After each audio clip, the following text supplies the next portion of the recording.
are today concentrated in the Nile Valley and Delta and are continuously being reduced through the substantial urban expansion needed to meet the increasing population.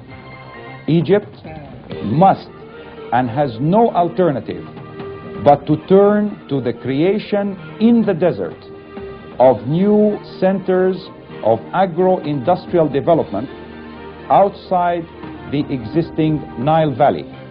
It is clearly evident that Egypt's natural resources are not being currently fully utilized to their optimal capacity.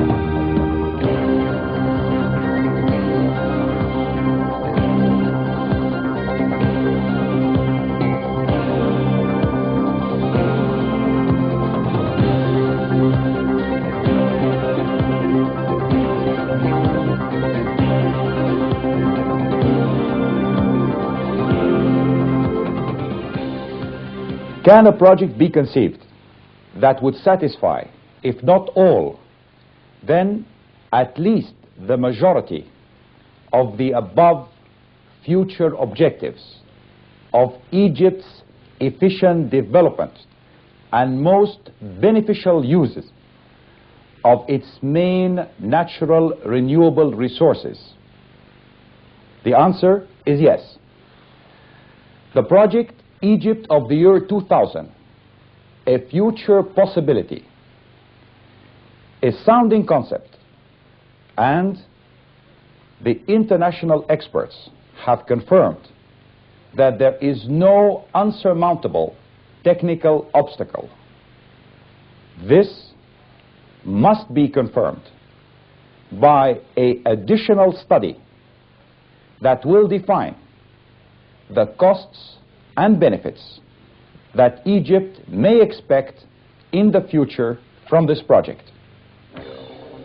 Waters needed for this project will come from the economic utilization of Egyptian waters in irrigation through the contemporary methods of drip or spray irrigation.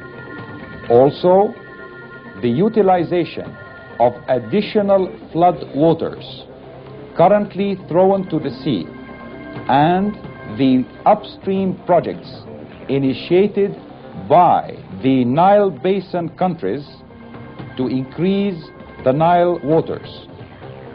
All such waters ultimately end in effect in the High Dam Lake. It is thus from the lake that the proposed new water delivery system would carry the Nile waters and silt towards a new agro-industrial horizon. Upstream, west of the lake, waters would be withdrawn through conduits and pumped to pipes or a concrete-lined open canal and allowed to flow by gravity to the Tushki and Kharga depressions.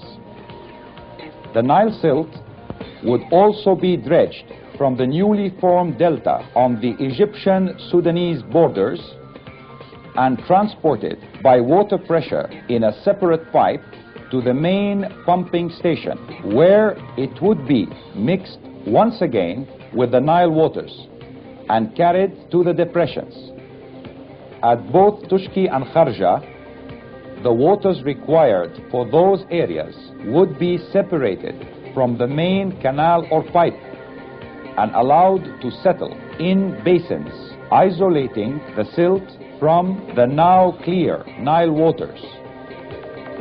The clear waters would be used for irrigation or allowed, if not needed, to flow into the existing natural subsoil reservoirs, the aquifers, for eventual use if needed in years of severe drought. Silt would be separately transported to reclaim areas of harsh desert sands.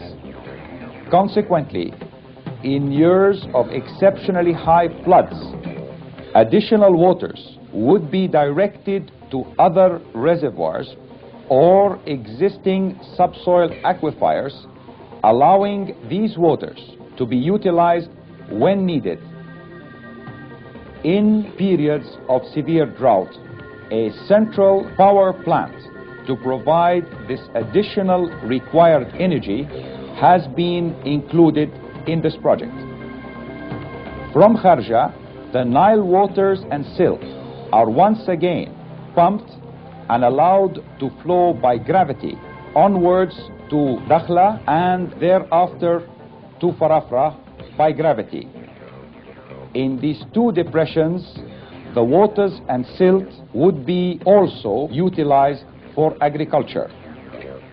In the Nile Valley, the arable lands would be extended on both sides of the river through the utilization of the hydraulic head of the high dam lake to extend the arable lands within the actual Nile Valley to the maximum permissible limits.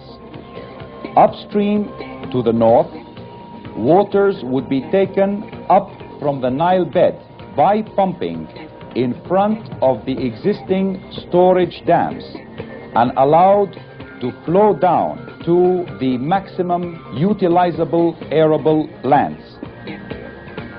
Silt would also be transported and allowed again to mix with the Nile waters within the pipe or open canal delivery network. The energy needed for this project may require to be generated from new sources such as the Qattara Depression project or new thermal plants, all linked to a national grid to distribute energy when needed, where needed, thus optimizing its use. This grid would obviously include the high dam energy, which shall continue to be utilized. This project permits the total reversal of all the negatives of the current Egyptian situation to positives